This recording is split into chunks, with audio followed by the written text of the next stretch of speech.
I mean, I'm a drug dealer. It's what I am. And you're an addict. And I get to sell you what you want. Who's in office doesn't matter. It just doesn't. Welcome to the Automotive Advantage. Grow your business and get smarter in just 1 hour. All right, gang, welcome back. Automotive Advantage time. Justin, we got a heavy hitter in the studio today, heavy hitter. Nicky Fowler is joining us today. I've got a AI-generated intro. I'm just going to read it. All right, we talked about this last time. You can't tell people that it's AI-generated. They get very upset. I had to cut it out of the last one as well. You're making it look like you don't know Nicky, and you've relied on ChatGPT to do it. Nicky's tough. Nicky's tough. Without using your AI generation, please introduce Nicky Fowler to the world. I met Nicky Fowler in 2006 at Chevrolet Performance. He was running Scoggin Dickey Parts Center. He was the most powerful dealer in our world at the time. He remained that way through 2024. When I think he's retired now, but we're going to get the story from him. He's an expert on performance parts, racing, marketing, shows and events, and most importantly, I think what we're going to dive into is navigating multiple OEMs, knowing their programs, knowing opportunities in the big dealer network, and making it all work without losing your mind. How's that? That was good. That wasn't on here at all, so good job. Yeah. Do you want to maybe make sure you hit everything? No, that was a correct. Wait, what does it say about? No. What are the bold words? 40 years. 40 years in business. And annual sales exceeding. A number we're not allowed to talk about? It's a lot, Nicky. Nicky's been busy. Nicky, welcome. Great to be here, man. Nicky, how'd I do for the intro? How do you want to be known in the automotive aftermarket space? How would you introduce yourself? God, that's a strange question. I hadn't even thought about that till you mentioned it here just a few minutes ago. I'm still trying to find an identity in what I exist in now, but I look back at it, and I'm really proud of what we accomplished at Chevrolet Performance over the years, which has had many different names. Someone said to me at the show, at the meeting that we were at yesterday, they said, you were introduced in a private conversation as the Godfather of Chevrolet Performance Parts. And I laughed and I said, I don't know about that, because if I was the Godfather, I'd swing a lot more power than what I do. But I think that's an interesting statement. I know I have an emotional connection with it. I spent a lot of years with it. It is important to me, and it's still important today. But that's why I came up for the meeting, to be honest with you. I think if I wanted to be remembered for anything, though, I think what I'd want to be remembered most for was maybe a man of integrity, probably. I hope that's what people would say. You had taught me a ton when I first met you in 2006. You'd done it for years. Maybe it's important to understand how you got started and how rare it is to have somebody with your skill set that knows the world of racing, aftermarket components, and then somehow ends up at a dealership with a passion to sell performance. Well, it's an interesting story of its own, because I grew up in a family that raced. They drag raced. My mom and dad both. I was single-digit age. I went to the NHRA, points meets. I was at the national races, and my mother or father was always in a newspaper article or on TV. And, we've still got old national dragsters from the 60s and 70s that have that, national record holders, all of that. So, I idolized, kind of in a way to say, drag racing. And I knew by an early age that, Bill Jenkins had a degree in mechanical engineering, so I wanted to have a degree in mechanical engineering so I could figure out how to make engines work. That's all that was important to me. So I graduated high school. My dad, let me go back a little bit. My dad kind of stopped racing probably about 1972. And he did that primarily to focus on the business there at Scoggin Dickey, because he built a large wholesale parts operation. He was an unbelievable marketer. He was a genius at that. He was very good at evaluating people, hiring people. And, there's a lot of information I took with me that he gave to me that I used to run the business when I arrived. But I did get that degree in engineering. I went and looked and interviewed for jobs. I had job offers in the oil field and a couple other places. And it was a strange thing. I'd gone to Dallas and interviewed with 2 different companies there. One was Brown McKee at that time. They were really large in commercial construction. And the other one was Otis Elevators.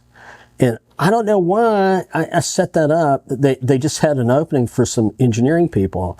So I went and I interviewed with this guy from Otis, and we just clicked. I don't know why, but we did. And he says, hey man, there's a building boom going on right now in the Bahamas. I could send you to the Bahamas. I said, sign me up. I'm ready, And he said, well, the president of Otis is going to be in town today. And I told him I was interviewing somebody, and he said he wanted to go to lunch with you and I, and you needed to pass through him. I said, oh, okay. Well, we go to lunch, and it turns out he's a car guy. Man, that was sealed and done. You could put the stamp on it. He loved it. He loved our discussion. He loved everything about it.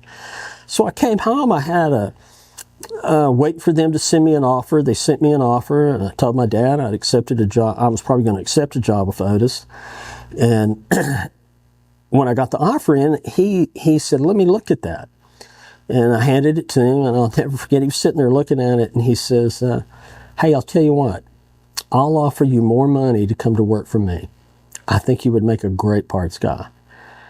And I said, that's not what I went to school for. And I'm really thinking that at the time.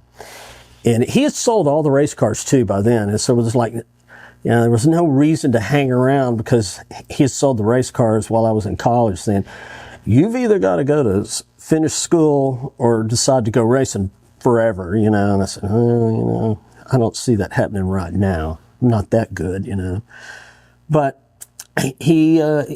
we came to an agreement on an offer. And the offer kind of was, I'll give you 4 years. And if I don't like this in 4 years, you got to pay for me to go back to get my master's. And he said, okay, I'll do that. And, there it was 40 years later, and I was still there. I mean, you just can't escape being a car guy once everyone tries it, you tried it, everyone tries it. It just doesn't last more than a couple years at best before it's like, I got to get back into the car industry.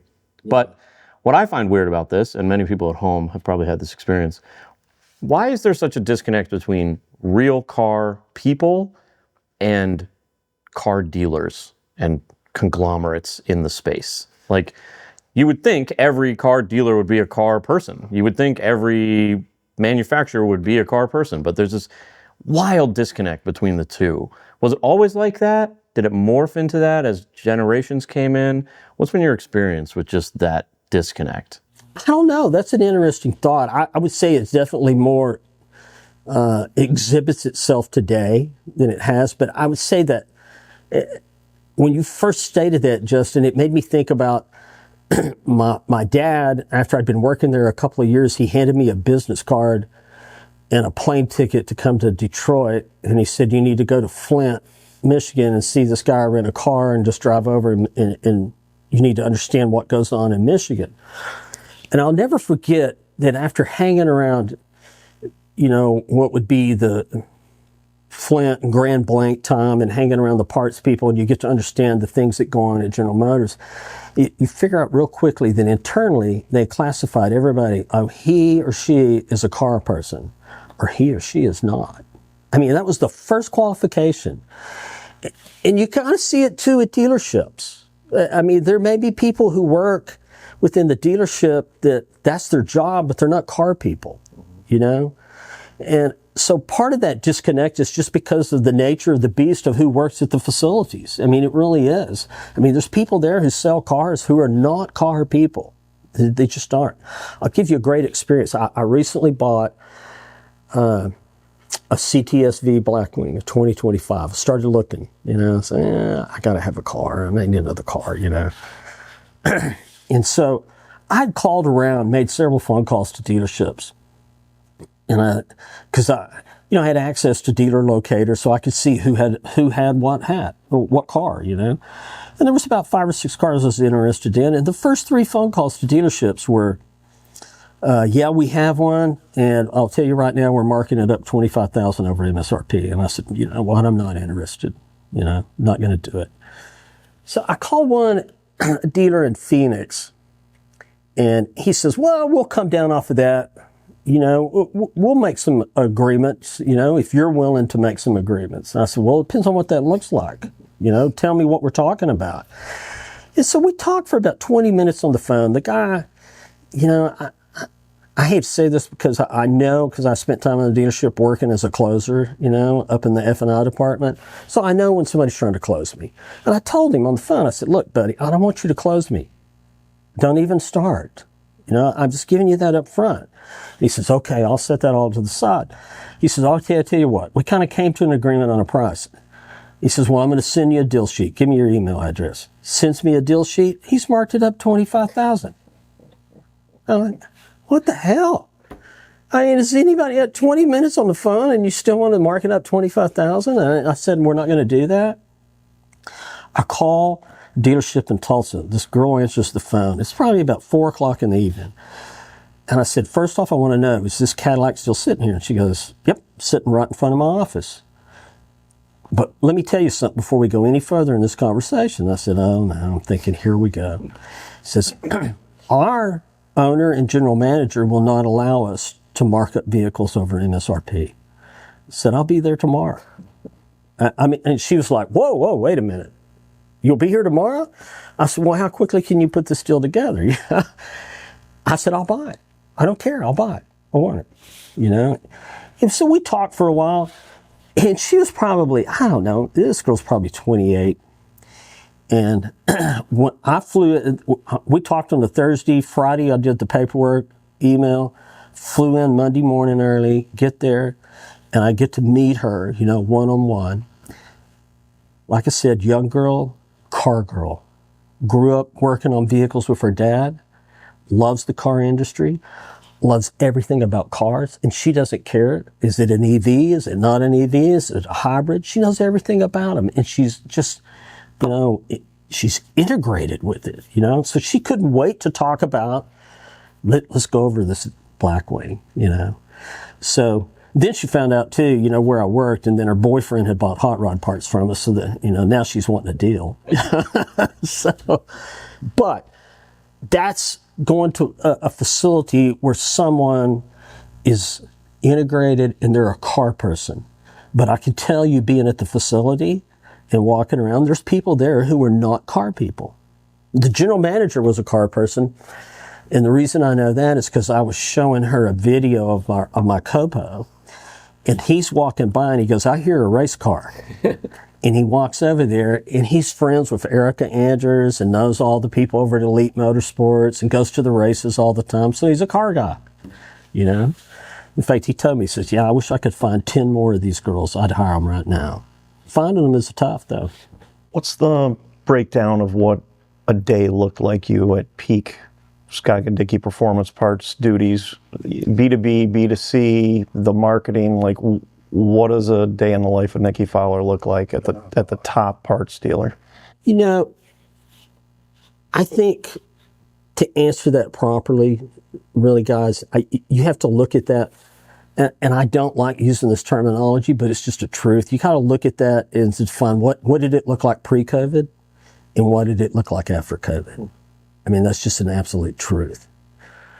And the industry has changed so much over the years about what that looked like and how it functioned, and when it functioned well and when it became challenging, and, because there's also the whole thing with the private equity moving in and buying things changed the way you dealt with manufacturers, and dealing with OEMs is totally different, and dealing with what you would call that you get used to in our industry, and I say our industry like I worked at General Motors, talking about tier one suppliers, whether you're dealing with somebody, because we deal with a lot of people. And there was always, the first thing I would say is that pre-COVID, there was a lot more of an opportunity to strategize, to really take the opportunities and the time to evaluate your business a little more. Even though you've got people underneath you to do that, and hiring is really important, but from the top, it became really tough after COVID to do that because you spent so much time doing nothing but putting out fires, especially in the OEM business. I mean, it was a nightmare. I'll tell you why. You said you might ask about retirement, but the thing is that after COVID, and I'm not kidding when I say this, when you're running an $80+ million a year business, and a lot of it is driven by OEM, you begin to age in dog years. I'm telling you, it was that stressful, and it's still that stressful. Don't think that just because we are this many years away from it, that those problems have resolved themselves. They haven't. Like it's some of the meetings that I was just at, they can go in and say, hey, our back order number has moved here, right? It's down. But if you were to take that number and go, hey, well, how does that compare to pre-COVID? Well, we're still not where we need to be, right? It's the same thing on, for GM, it's SPAC cases. Oh, we're at a low. Well, what low is that? What did it look like before? It's nowhere near. The problems have not gone away. They've done nothing but, I would say when they solve one problem, there's another one that rears its head right now. There is. It's interesting that you mentioned pre and post COVID because it just seems like the whole world has lost the ability to strategize and take time. Like post COVID has just been, I feel like everyone's having this conversation like, oh my God, it's October already? Like what happened to the whole year? Weren't we going to work on strategy and marketing for next year? It's like, you just feel late on everything all the time now, right? It's such a bizarre, do you think it's going to get better or do you think this is just the new normal for how businesses are going to operate? If I knew the answer to that, Justin, I wouldn't be sitting here for sure. Well, you would be sitting here. That's not getting from the world, and that's exactly why you'd be on here. Okay. But anyway, go on. No, I mean, look, I am not a pessimist about it. I mean, I want to be a realist and stick to this is where we really are. Is it gotten better? Oh, yeah, it's definitely better. Is it,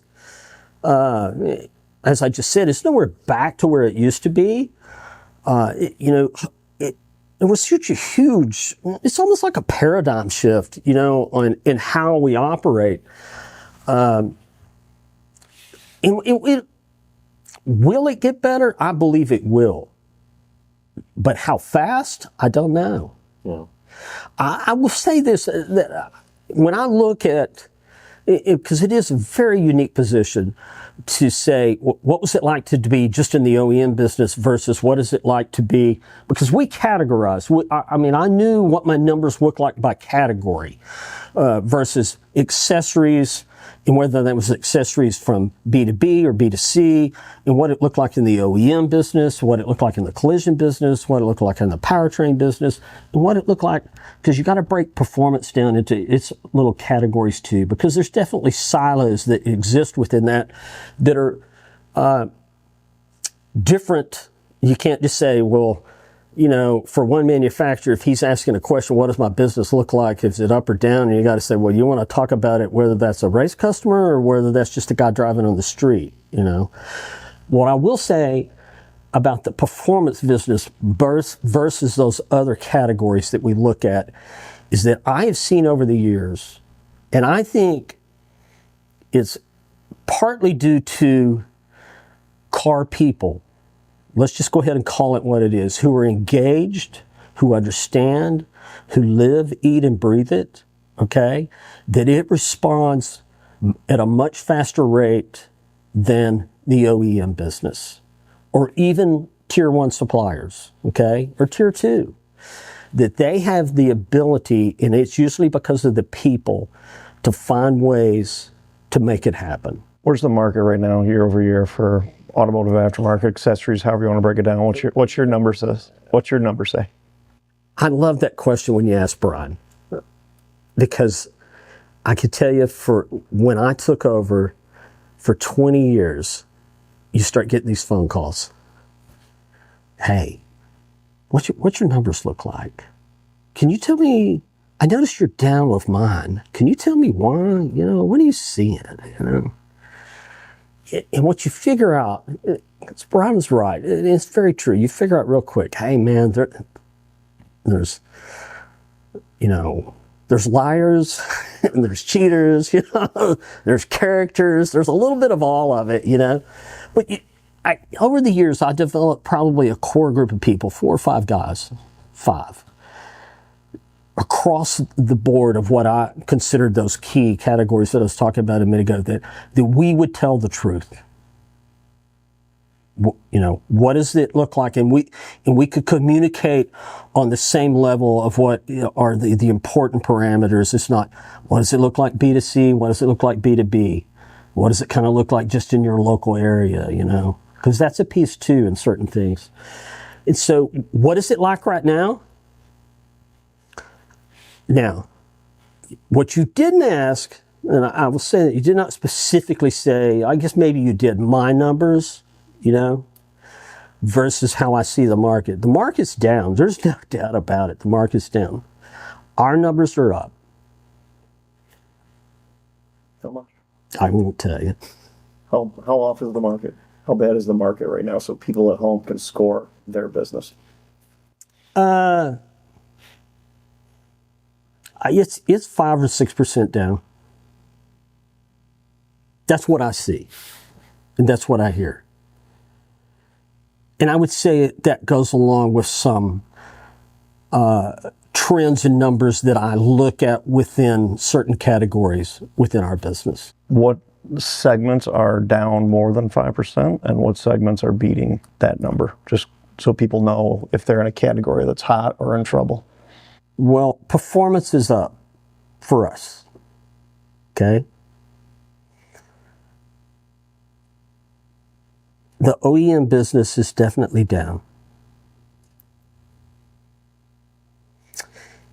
Accessories is up. And when I qualify accessories, I'm talking, not just what GM accessories are, but accessories in general, just bolt-on things, they're up. Is that good enough? Well, yeah, I think, we know so much that I'm trying to just kind of zoom out for the person at home that might not even understand what the difference between some of these categories are, right? Because when you talk in OE talk, they break things down differently than a normal person would. Most people are just like, an accessory is a thing I would bolt onto my car, and a performance part is for race car stuff. But in OE land, it's a little bit different than that. I think what's interesting to me, though, is it feels like the industry is down more than 5%. But I wonder if it's kind of a shrinkflation problem that we're feeling, where it's like, yeah, the industry's down a little bit, but everything else is costing more and labor's costing more and all these other things. So that margin is getting smaller, even though we're not talking about. I think for me, it's very interesting because even when my dad was there, and we're talking 50 years ago, okay? He had a chart that was up. It's handwritten every day. Had the sales, and it had them by the categories that he put up, to him that mattered. So you could track, and he always kept the year above it, so he could see the numbers. He could walk in every day and he just look at the numbers. He could see those numbers versus the numbers from the year before. I always looked at numbers in 3-year trends. Okay, so I take those numbers, even though I don't work there, I still take those numbers right now. I look at them every day. I just look because I'm curious, what does it look like? Where are they? And so I can see those categories, and I'll look at it by trends. So when we say we're down, one of the things, talking about the market being down, I do believe, Justin, that part of that is that we have this feeling that it's down more than it is because it was down more than it is right now. And it's an after effect. It's like a hangover. You know, it's that I need to get something, you know, give me some IVs so I can wake up, you know. It's kind of what it's like. And I think there's still this hangover that's following us that it's worse than it is. What advice would you give? Because I feel like dealerships and dealers in general do a lot of things that we might not love as consumers. But one thing they're really good at is running the business and seeing the numbers and paying attention to the numbers and doing all that. On the speed shop side or on the small manufacturer side, those guys are great at making cool stuff and doing badass things, but sometimes they're not numbers guys or not business guys, really. What advice would you give from the dealer level to a small performance shop that might be like, dude, these guys are looking at the numbers every day. They're writing down the numbers every day. I look at it once a year when the tax guy calls. Like, what advice do you have for the small shops to think more like a legitimate dealer business?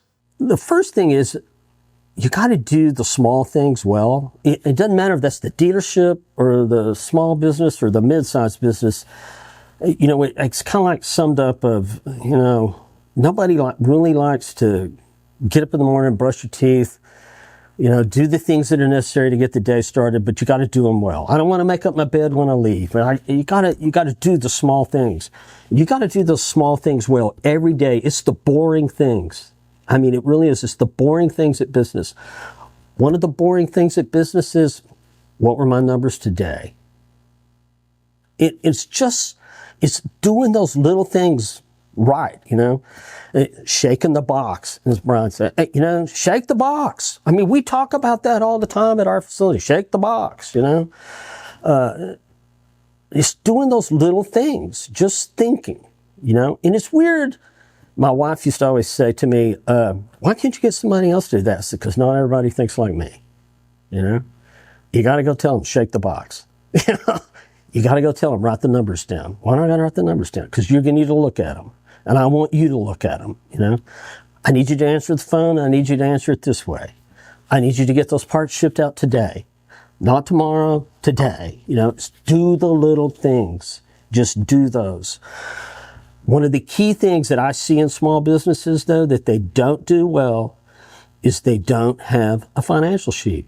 They just don't. And you've got to have that. You can't go off how much money's in the bank. You just can't. You got to have a financial sheet that breaks down just the simple things. What are my assets? What are my liabilities? Where are my expenses? So you can just look at them. You don't have to go crazy over it. You don't have to be extremely detailed. Just look at it so that you can see it. Yeah, I'll speak for Driveline Studios. We figured out what margin was recently. And, you know, because at first you just operate off momentum and just like, let's just make money. We'll figure out the expenses later. We just got to grow now. And then eventually it's like, okay, well, how much money do we make on some of these things? And it's like, we're losing money on some of these things, but it was a big check that they sent, right? And you don't know to look at that stuff. And then I think people just maybe at that point are like, I'm better off just not looking at this. I'd rather just run the business on vibes or whatever, but that's not sustainable, right? Obviously. No, you can't get by on feeling. You know? If we got by on feelings, man, I'll tell you what, I won every race.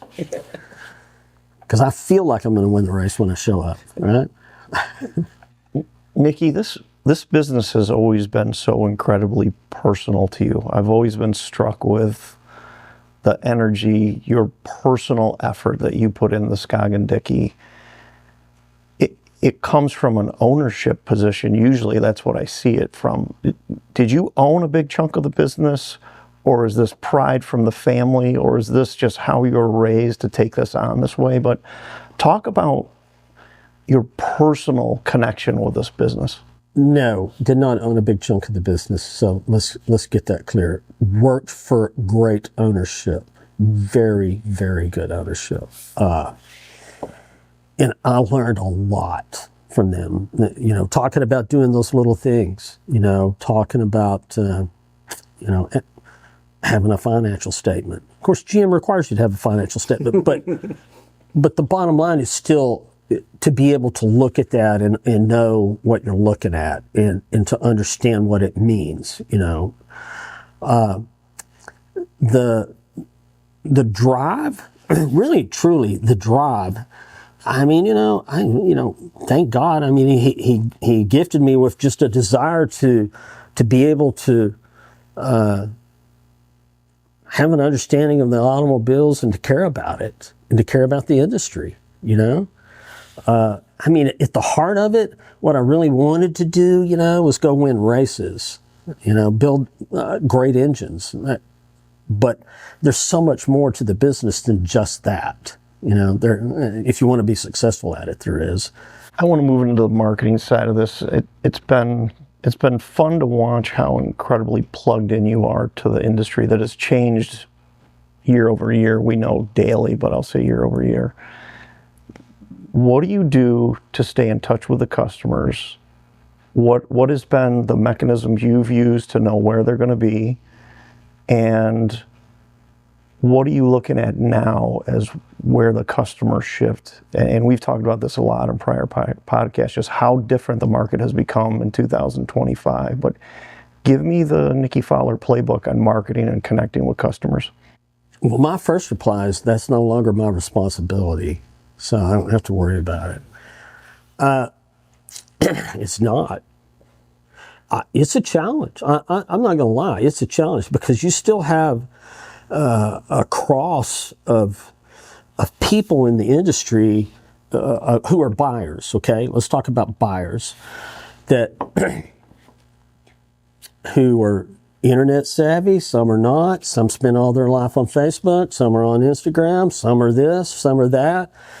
Where are they going to be? How do I connect with them? And, one of the greatest pieces of advice that my dad gave me was always hire young. He says, hire young. And I've tried to follow that rule. And I will tell you, the younger people, they came in, they challenged me, but you listen. You listen and you let things go the way it is and you coach it. You just try to coach it and say, I don't know if we can spend that kind of money right now. Let's try this. You take that and go see what happens, So, I mean, we're always, we had a group of people that they're just always trying to do that. Where do we find it? And sometimes you find it, sometimes you don't, I mean, one of our key things that I really think about a lot, why were we so successful? Part of it was having inventory. And today, that number has significantly had to change because today it's about who has it. It really is, And so, and that's one of my pet peeves about, and I know this is one reason I could never go to work for private equity because so does dealerships to a degree. 95% of them still do. They operate on a set of standards that are dated from 1960s, 1970s about how inventory should move, what numbers should look like. And even General Motors and Ford and so did Chrysler. They woke up to the fact at a point in time where they said, you know what? I think a part's got to sit on the shelf a little longer than 9 months to determine whether or not if that's really viable. And that's a totally different market to have to look at because what you're talking about is putting parts on the shelf for a new vehicle. Well, I mean, everything changed when CNC machines came out and we really moved away from a carburetor and we went to TBI and then we went to this and the OEMs truly had the abilities, more along the abilities at a point in time that CMC became certainly much more evident in checking what is our quality before it ever goes on, what is our quality during production, and what does real warranty rate look like, and how do we get that down? So all of a sudden, we have spark plugs now that last how long? 100,000 miles. Some of them, I mean, nothing has to be serviced the same amount as it used to be before because brake pads are not the same as they were. The application of how the brakes are even working is not the same as they used to be. So nothing wears out like it used to. Just doesn't. So to say, I got to have a part on the shelf for 9 months and it hasn't sold, that's a bad thought process. You know, GM works on, I think they're on 14 months now. And even they will tell you, you know what, our statistics show you send it back in 14 months, it's pretty likely you're going to buy it 60 days later. You know? So the other part of that too is just simply supply of what happened. I mean, today you're going to win the game if you go, oh, what do you mean? You got 5 LT5s over there that nobody knows you have? Well, I'll buy all of them right now, you know? And you get them back and, you know, you set the price on the market because you got all 5 of them. I mean, and we have gone out and found niches or people or places or things that had inventory of stuff, or we saw where we could do something and say, let's do this and buy it in quantity and put it on the shelf. And it might look like, oh, you know, I have to go in and explain, this is going to be a 3-year supply. But, and this is one of the things my dad used to coach all the time. You don't make your money when you sell the part, you make your money when you buy it. And so when you come in and you say, hey, I'm going to buy a 3-year supply, but we're going to buy it 40% off. Well, if you're really smart, and even a private equity guy should realize this, if you're really smart, you're going to look at it because A, there's going to be inflation. That 40% is even more if you really look at it on a 3-year supply, right? And there's going to be periods of time, regardless, especially in the OEM industry, that 3-year supply is going to look like gold because they're going to go on back order. It's just going to happen. So we've done well at that, you know, finding those holes and those niches and competing with that and setting ourselves apart on certain things that we have things that other people don't. And we got a lot of it. Yeah, I've known that about Scoggin, but I've never internalized it or heard someone explain it. So it's now making me think about all the other people in this space who can learn from this lesson. And I think there are shops that are good at having stuff and then they don't really market. And then there are shops that are great at marketing and they don't really have stuff. They're just hoping to drop ship it or do whatever. Yeah, both of those are a setup for failure. Right. And like Scoggin has been a great example of like, not only do we have all this stuff, but you know we have it because we market well and we're at events well. So maybe for the person at home that's on one of those ends, just reiterate that point again where it's like, hey, because you must be thinking this, like, okay, we need inventory, but we also need a brand and we also need to be advertising and we also need to be at events and we also need them to be able to use our website to find these things or to call us. So like holistically, that's clearly the path to success for you guys, right? Mm-hmm. Yeah, it takes a piece of all of it, that's for sure. The websites are just a nightmare in general. They really are. I mean, and a lot of it's dictated by the marketing rules established through Google. I mean, let's face it, they rule the world on that, and you've got to be in a line. And so, I mean, like we're working on a new website right now, but that's going to take a while to develop, you know, but we realize there's things that have to change because it's no different than, you know, your computer, you know, pretty soon you're going, well, what do you mean you're still on Windows 7? You know, I mean, sorry, you know, something has to change. It's kind of the same way with websites, but the problem with websites, and you just can't get away from that, and that's the basics. I need pictures, I need good info, and I need some fitment. If I can have just those 3 things, we'll do pretty good, right? And so, you know what, there's a lot of content that we had to build ourselves. I mean, we just had to go in and say, okay, we got to build our own aces and pies. We know this is a good product. We know you make a good product. You know, and we try to stay away from that because, you know, Brian indicated, you know, he said, oh, you want me to be your guinea pig? You know, I mean, we've come across things where, and this is another thing too, I would say, we've come across things and you look at it and you go, holy smokes, That's great. What this is good.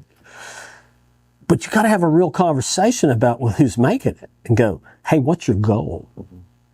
You want to sell 1 million of these? Can you sell 1 million of these? If I give you an order today for 10,000, they get that, but you need to have a real conversation and say, can you do this? Do you want to go B2B? Do you want to go B2C? Do you want to have a website? Or do you just want to make parts? Think about it before we talk, before we issue a PO. Because we're going to set that and say, maybe we don't want to market your product because you only want to make 5,000 a year. Well, you're just going to create a demand, then you're going to piss everybody off, and we don't have time for that, So there's people that we have dealt with over the years, and I'm grateful for those who looked at me and said, Nicky, I don't want any accounts receivable. I don't want to deal with people. I don't want them calling me, but I'll make 1 million a year for you. And you can be my only customer. Okay, let's sign an agreement on that. And I've had some. And we're doing well with that, but then there's other ones, they say, well, I want to be everything. I say, well, we need to look at what that looks like. You want a MAP price or do you not? What are you going to do? How are you going to police this? There's a lot of questions you got to ask those people when it comes down to that. But yeah. We're coming up on trade show season here, right? And people have a hard time maybe understanding the value of a trade show. They say, oh, I went and nothing happened and blah, blah, blah. But some of that could be because you guys come by and ask one simple question that they're not prepared. They've never even thought through in their life. And it's just like, yeah, we didn't sell anything at the show. It's like, well, you could have. if you knew what you wanted to be, right? So like, what advice would you give to a small up-and-coming company that's going to have a 10 by 10 at a trade show? Maybe if someone from Scoggin Dickey walks by, how do I catch your attention? What do I need to know? Obviously, I'm going to know that my product's the best and why I made it, but like, what else can this person do to make that a successful interaction with you or someone from your team? Well, the first piece is act like you want to talk. Just purely act like you want to get up and talk about your product. Doesn't matter how many times you ask somebody and they say, no, I don't have time, just keep doing it. The second thing is, make sure you have those basics that we just discussed. Make sure you can answer the question. I have photos, I have good tech information, and I have some fitment. No, I haven't loaded it into an aces and pies form, but I have it. If you've got it, we can make it work, okay? Those are the basics. Right there, it really is. And I'm telling you, that one piece, though, of acting like you want to get up and talk. 'Cause you guys have been to the shows. You've walked by and you've just seen them over there. They're on their phone doing nothing, or they just act like, I'm so pissed to be here, Act like you want to be there and act like you want to sell something. That's always been a Scoggin kind of thing, though, right? Like every Scoggin booth I've ever walked by, you guys are out there. Hey, what's up, man? Good to see you. Like being active in the display. I would say 90% of displays I walk by is just the least welcoming environment of all time. Like you want me to, now I am supposed to come into what seems like your little zone. It's just miserable. So bothering them, Justin. I know. I'm sorry, guys. I'm sorry for trying to buy stuff from you. That's my bad. Yeah, and then how important is it for them to be realistic of like, yeah, man, I can make 5,000 of these or 10,000 of these, or we're just starting up. I don't even know what the demand is. Like, that's part of the reality of going to the show or going to a trade show or going whatever you're going to do, however you're going to try to go to market, is the reality of knowing that possibly before you go is what your capabilities are, and being realistic about it. It's just got to be that way. Because you never know. You just never know. Nicky, I want to ask about profitability on the product lines that you carry. Is there a brand or a certain part that you make more money on? And I would like to know the numbers, but maybe just scale it. Like we make a lot on camshafts because we did this deal 20 years ago. Is there something that comes to mind that when you see it the sale come through, when you review your daily numbers, you're like, yeah, we made good money yesterday because we sold something. Is there something out there that you could share? No. Listen,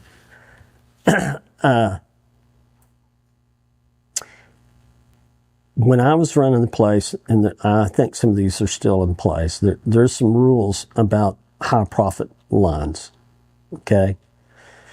One is we don't discuss them, okay? We don't. B is you better not get caught selling it for less than what I said, you know?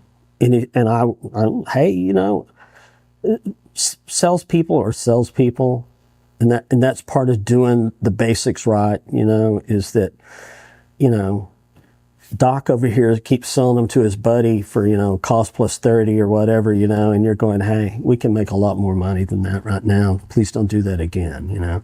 It's not coming in with a hammer, you know. It's not in the proverbial, you know, statement from General Motors. It's not, you know, trimming your fingernails by cutting your arm off, you know. But you got to have a discussion about it. So are there lines? Yes, there are lines. I will tell you in 40 years, those lines change. They change all the time. You are better off. You got to pay attention, but you are better off in that when you can find something that you can control.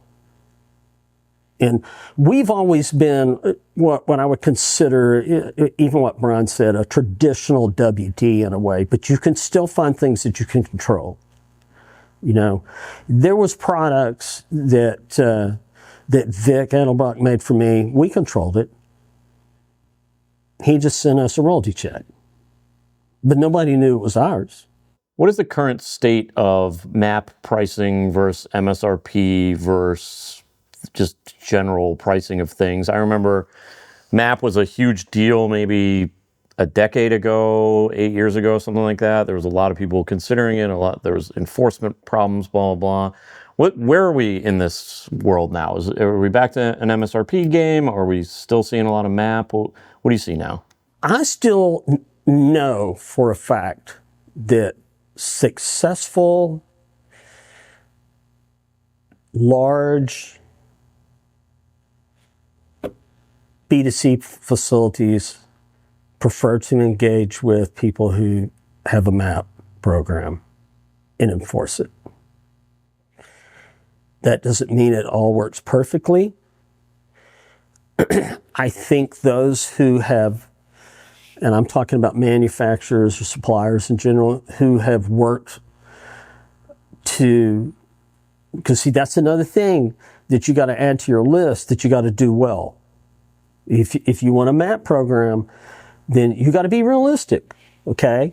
Is my price what it should be at MAP, okay? I can't say, oh, it should be $99.99 when really it needs to be $49.99. And even though I'm going to sell it and all we're going to do is make 5% on it. If it's $49.99, that's what it needs to be.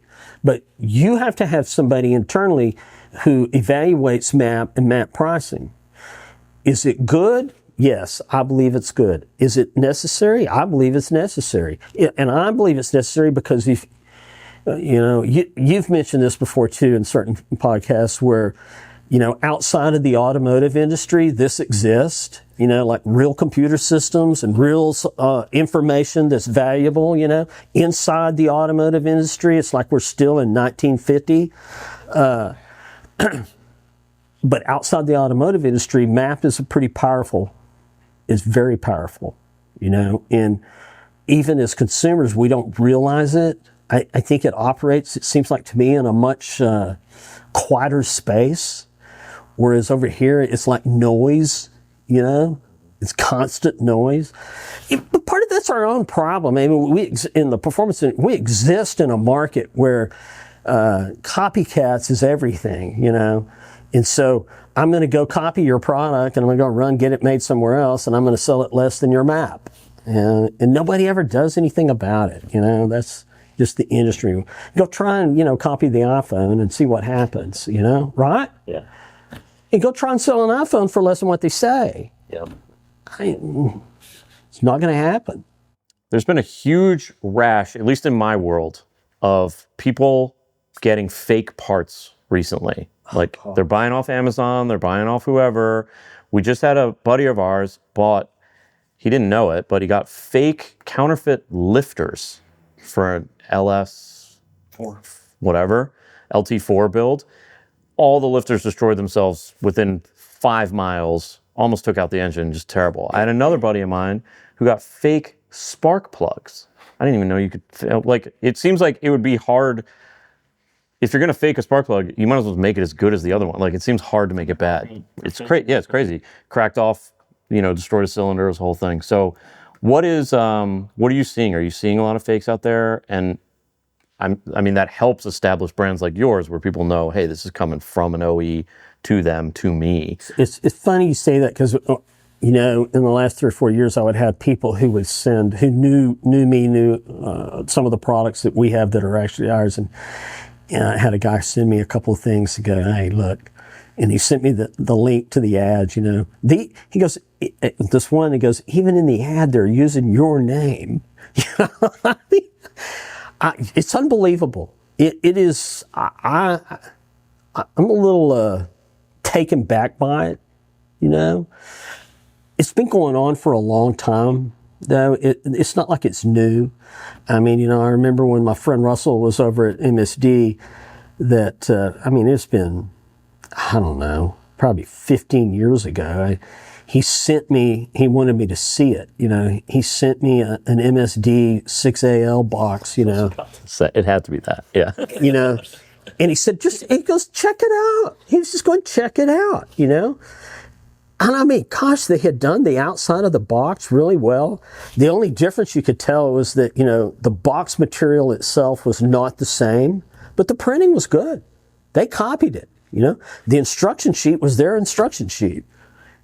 I mean, you could take the two boxes and set them side by side. You could see some, you had to really look, But if you were the average guy, you'd never catch it, Until it caught on fire, probably burned to the ground or something. I mean, my gosh. But yeah, it's an epidemic.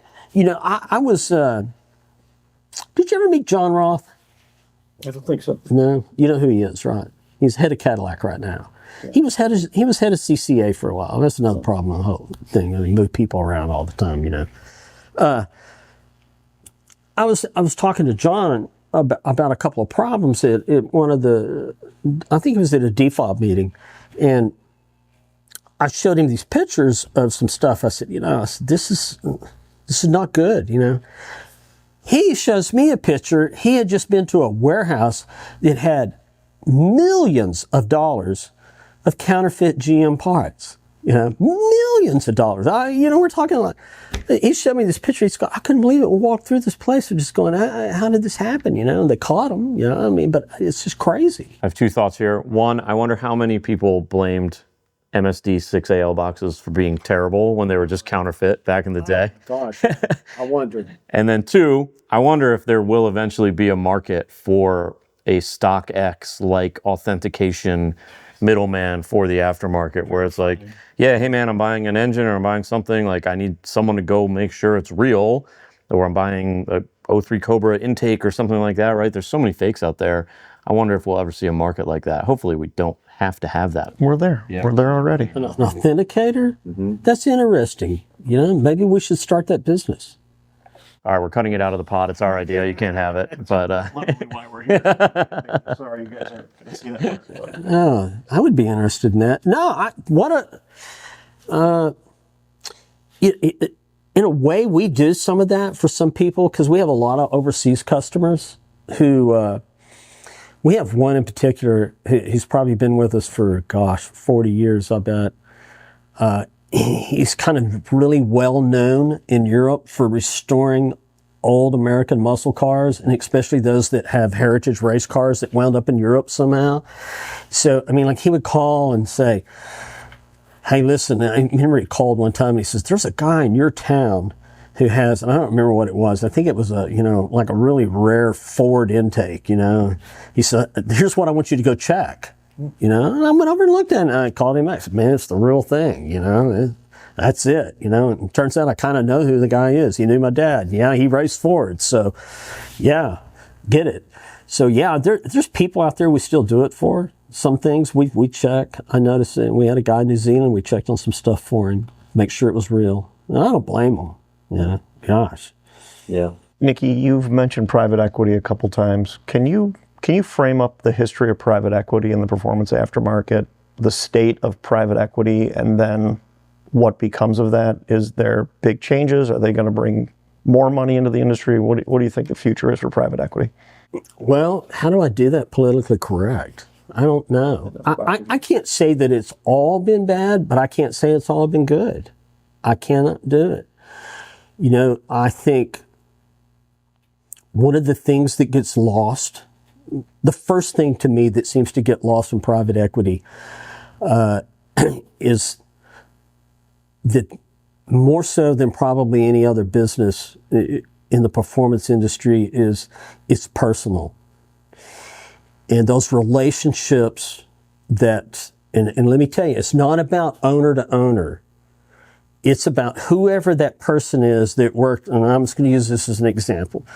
When Comp Cams had their own outside sales reps who went and called on people, okay? They built relationships with the salespeople. They built relationships with the order people who was ordering the parts. And so they knew what was going on at a place of business if they were good. And they weren't. The one we had was great. He was an awesome guy. I mean, he was the kind of guy who came in and said, hey, this has been sitting on your shelf too long. And we would go, no, it's not. And he goes, well, I'm going to take it back anyway. You know, he checked his inventory, but he also coached the salespeople about why they need this cam, why they need this, why they need that. And then all of a sudden, you know, it's 6 years later and something's changed within the company, whether it's private equity or not, okay? Those people seem to leave, especially at private equity, okay? And then all of a sudden they're wanting to know, where did the business go? Well, guess what? The guy from Crane Cams is coming by now, and he has built a relationship with the salespeople. He has coached the salespeople. He has made it personal, you know? And by the way, we're even making less money selling their product, but they're going to sell their product because he's here. Those are the things that seem to leave, and that bothers me about private equity. The thing I always hear too is we're going to invest in equipment and we're going to do things. I have yet to see it with the companies we deal with, I will say. I'll tell you that push rod thing, you remember when they, you know, Manley and Trend, all them got bought up, and yeah, that was not good in the industry. That's a bad deal. Because I'm telling you, you know, we moved all our push rod business specifically just away and said, you know, well, first you couldn't get it because what they did is they just shut down one machine, you know. Well, I don't know, there's 5 guys in the country can make push rods and make them right, and they buy up 3 of them and they just shut down 2 of them. I've yet to see a PE success story in our industry. I think people are still trying. There may be some, but it does seem like a very hard place to insert yourself because of how personal it is, how innovation driven it is, right? It's just been very difficult to come in and just be like, oh, well, we'll just cut margin and we'll take over some things. We'll make a little monopoly here and we'll be fine. It's like, there's always someone that goes a little rogue and invents something else, and then that becomes the new hotness, and that's how it seems. It's been an interesting last 10 years in that industry. I hate the fact that some of the people that, not people, let's restate it, some of the companies that were really icons for innovation and also admitting when they made mistakes and, you know, trying to engage not only with the consumer, but the racer and the enthusiast, who worked hard at it. A lot of that's gone. It's really gone. But I do believe this. Let me say this. This is kind of I do believe that there's been young people who have come up who have said, hey, I can operate a CNC machine. I can make some of that stuff. And they're not doing it to the same amount of applications, fitment, but they see certain things and they say, you know what, I think I can do this and I think I can do it better. And I think there's some companies that have rose up that we could applaud and say thank you for filling in. Thank you for some great ideas. Thank you for making product where we used to buy it from somebody else, but we can buy it from you now. Hopefully they won't sell out to a PE. If it's the one I think you're thinking of, I don't think they will. Nicky, we talk about a lot of trends on this podcast. Give me some things that you're watching that you think are going to impact the auto industry and the automotive aftermarket, racing. What comes to mind what are you watching for trends right now? I think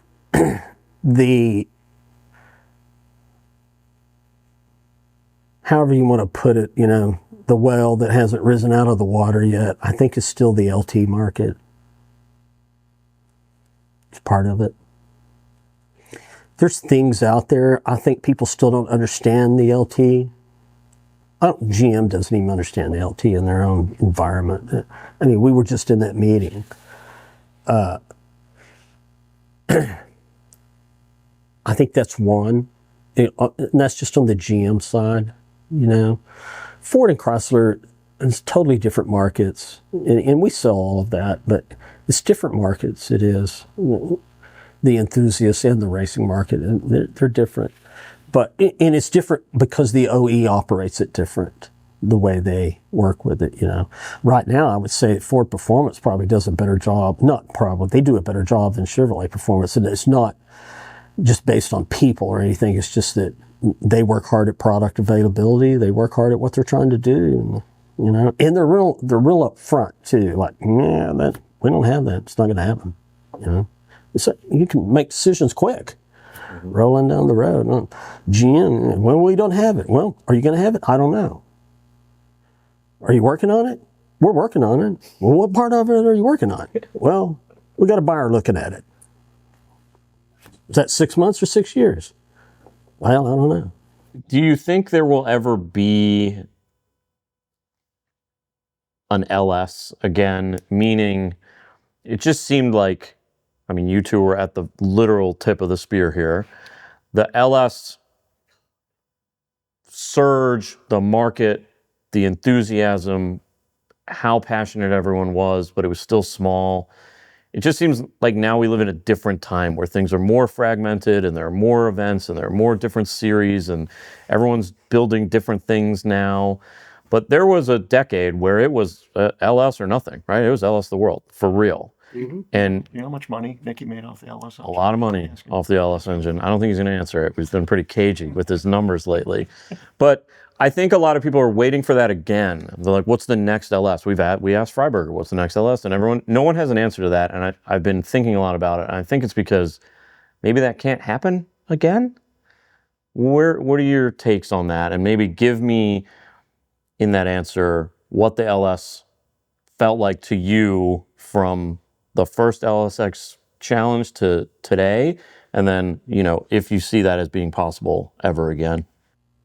I think it's possible, but I said in a meeting yesterday with who are the leaders of Chevrolet Performance, and I had to explain why the market exists the way it exists with the LS. And because they were throwing out some ideas about things, and I kept trying to say, one of the hardest lessons I learned, and this is another lesson from my father, is that, hey, you know what? It's okay to tell people what they need, but you better sell them what they want, okay? So stop trying to sell him what he needs. Just sell him what he wants. And I was trying to tell him, I said, yeah, you are trying to tell people what they need, and you're not listening to what they want. And you've also created, because the market was created because of the fact that they made an LS, and then they made a controller to go with it. I mean, God bless Mark McPhail, who installed an LS in a 55 Chevrolet, and then we go on the power tour with it, and he writes an installation guidebook, and, you know, really he was kind of the one who broke the ground in a way. And then everybody's going, wow, I got to have one of these, you know. Because the first reaction was, hey, this thing's butt ugly, you know. And, you know, I offended one of the engineers at GM yesterday because they want to know how come an L8P won't sell. And I said, because it's butt ugly, you know. So will it happen again? Certainly, it depends on, because the scale of economies is what drives that. When you get an OE who says, I'm going to make 1 million of these, and it's going to be cost effective, and it really works well, okay, yes, it can happen.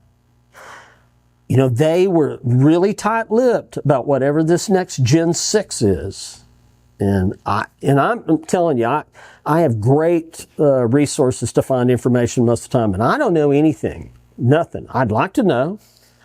I mean, heck, Keith even asked him questions there, you know, well, they got 3 valves, 2 valves, push rods, they got lifters, tell us, you know. And I mean, they wouldn't even say, you know. And I respect that. That's okay. And I know they're bound by agreements too, where, you know, hey, they don't want to lose their job.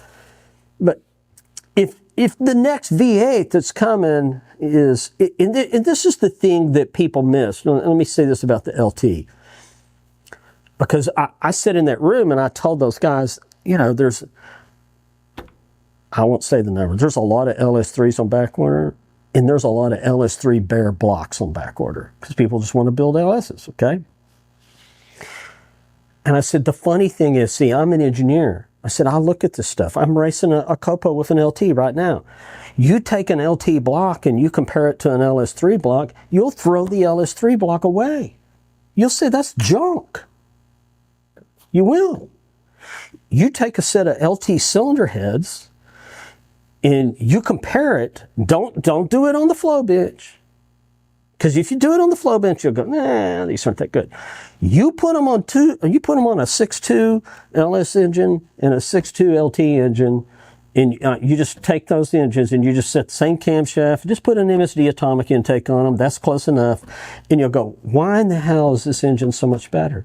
It's all in the cylinder heads. And part of it's in the block. The whole thing's just that it's more efficient, okay?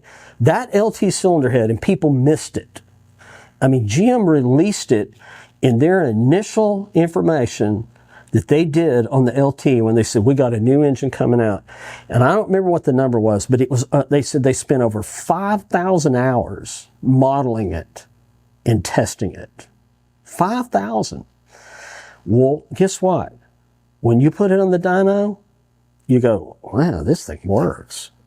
And the other part of it too is, you know, we did the same things. I'll never forget, me and Kurt Urban, you know, I love Kurt because nobody thinks like Kurt. We built a 427 for my Corvette several years ago. And so we got all this experience building 427s with LS7 heads, and we know what power they'll make. And we were specifically building this to go run at the Big Bend Open Road Race, okay? So it doesn't need no big killer cam, you know, we just need to make power, it needs to be dependable. And we're one of the first ones to have an LT on the dyno, and we're trying to operate it with Holly, and we spend, you know, God knows, 62 hours on the phone with Holly trying to tell them your shit don't work. And we finally get it to work. Okay, we got everything working, and we're making pulls. And we start making pulls with this engine. It's a 427 LT, right? 4 1/8 inch bore, 4-inch stroke. And we're going, yeah, something's wrong with the dyno. We're making too much power. We literally pulled the engine off the dyno and recalibrated the dyno. Put it back on, and we're going, whoa, this is not right. You know, well, yeah, it is right. And it drove like that. You know, it's just that much better, and it's all in the cylinder heads. So, you know, people miss the boat on the LT until you work on one and you go, well, it's just kind of like an LS if it doesn't have gaskets, you know, except for head gaskets. You got to use silicone everywhere, which is unusual. It's a great engine. It really is. And we still don't see, this is interesting to me, because you talk about that LS and that, let's LS everything. We still don't see the volume of sales in what I would consider the performance market for LT versus what LS is. Okay, it's still being dominated by the LS, which is kind of, I don't know. You think about when's the last time they produced an LS? I mean, pretty soon the LS has got to say, well, it's like a small block Chevrolet. We got to move away from it. The problem with the LT, I think one of the things, I'll say this, that has held people back in the performance market is because it is DFI. And it is complicated. And it is hard to tune. Injectors are expensive. Operating the software, not software, but the control system is expensive, But the way to solve that is just run it as an EFI. It's easy. Doesn't know any difference. And the cylinder heads are still just as good. I would like to see more LT things in general. I just had a LT, heads cam LT built by Vengeance Racing, just got it back. And yeah, I mean, the torque that those things make over an LS is unbelievable. The drivability of them, unbelievable. Different camshaft sound, like different idle profile on those cars, but I love them. But it's true, it never took on that same thing that the LS had. And then Ford really hasn't had that either. It seemed like Godzilla, The World, or whatever, 5.0, like they never really got that rush either. Coyote's bad. It surprised me how many Coyotes we sell. And we sell a lot of Godzillas too, but it surprised me. I'm just going to say it surprised me. It's a silo market. It's different. It's a lot easier to put an LS in, and it's all driven by, that the aftermarket just jumped right in. They integrated themselves with it. They made headers. They made, radiators. They made it for all of us easy to do. I mean, it was no different. They made it, you could put a small block Chevrolet in an S10. You can, it's still, we're reinventing ourselves, but we're just doing it with a different engine platform. We really are. Yeah. I would say the one thing about the LS that will always remain my favorite part is you basically can't build a bad one. You could basically just hodgepodge any amount of LS parts together. It's going to be a pretty good LS. LT seems a little more, you can make a bad one for sure. You get the camshaft wrong, get the cylinder heads wrong or something, right? But LS is so simple. I could pull up your website right now. We could build an 800 horse LS in about 30 seconds, probably, something like that. But you could do that with an LT if you just move it over to port fuel injection, because port fuel injection is a whole lot less susceptible to a bad change. You know what I'm saying? You can cover it up with port fuel injection. Problem with DFI, you screw something up and you got to figure out how to fix it with how you're firing fuel in the cylinder and timing. And you only got this, you got a short amount of time, little bitty amount of time to get that right. Nicky, broader market question for you. Not political, but with this administration, we're seeing the end of electric vehicles. Not political at all, but tariffs are a thing. Decreased regulations on our favorite hobby / industry. How has this changed your thoughts, but then the day-to-day operations? And I know you're gone, but how do you think this affects the business right now? It's an interesting question. When anybody says it, my first thought is I would hate as an OEM to run my business based on who is in office. Poor business decision, period. It is. Because that business decision still has to be done on doing the basics and looking at the financial statement, not on who's in office. Though it does control some of those things, but you can't make that decision. And I think some people got caught with their pants down on this. I love what the guy at Toyota said. I think y'all are all crazy. I mean, he was pretty upfront about it. In a small business world, what I notice about the performance industry, okay? They don't care who's in office. They don't. I don't think it really impacts us as much as we think. Is it an impact? I think it's so small that it doesn't matter. You know, I used to tell people all the time that people would ask me to come speak about performance parts or, you know, how to get in the business over the years. And I really do use this analogy. And I, you know, it's kind of to the point. It's almost like, you know, trimming your fingernails by cutting your arm off. But I mean, I'm a drug dealer. It's what I am. And you're an addict. And I get to sell you what you want. Who's in office doesn't matter. It just doesn't. Well, that's our intro. Yeah, that's obviously the intro to the podcast. We established that. It is funny though. We've talked about this before. It's like you grow up street racing. You're an outlaw drag radio guy. You don't give a shit what the laws are. So clearly, you way past that in your life. Okay, this does not matter anymore. And then it's like, oh, what's the federal government going to do? Like, I don't care. I'm concerned with the guy whose lights are on right now behind me, but otherwise, dude, we're going. Been there. Oh yeah, been there. Nicky, you talked to me 2 years ago about a succession plan, and it's something we haven't touched on yet on this podcast, but there's an awful lot of aging performance parts manufacturers, racing parts manufacturers that, like it or not, are going to age out of this industry. And a lot of them come to me with no idea who's going to run their companies when they're gone. Can you talk about your succession planning, what it took, and any advice you have for people that watch this? It's not easy, but it has to be addressed. I had an owner who began talking to me about that probably 10 years ago. You know, it was before COVID. I know that. And he actually brought in, I hate to say that word, but it's true, kind of a consultant that evaluated people, you know, and they were really good at it. And but I would have to say, you know, because succession is hard, period. And the reason is, even if I know who that right person is, because I knew who the right person was. He's younger, okay? So he thinks different. He's going to get from A to B different than I would. And that's going to piss some people off. But I reminded a couple of people, I had to remind my wife of this, you know. Hey, when I took over for my dad, I pissed a lot of people off, you know.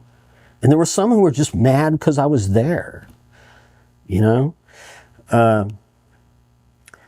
It's funny because my dad, he had given me the book right after it came out, which is such a great book. I used to make my managers read it all the time, is Who Moved My Cheese?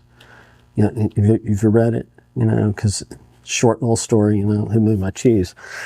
And the first time he gave me that, I read it, and I went back in about 2 days after I'd read it, to my dad, said, I'm changing directions. I did, and I said, I'm changing directions. We're going to do this. This is where we're going.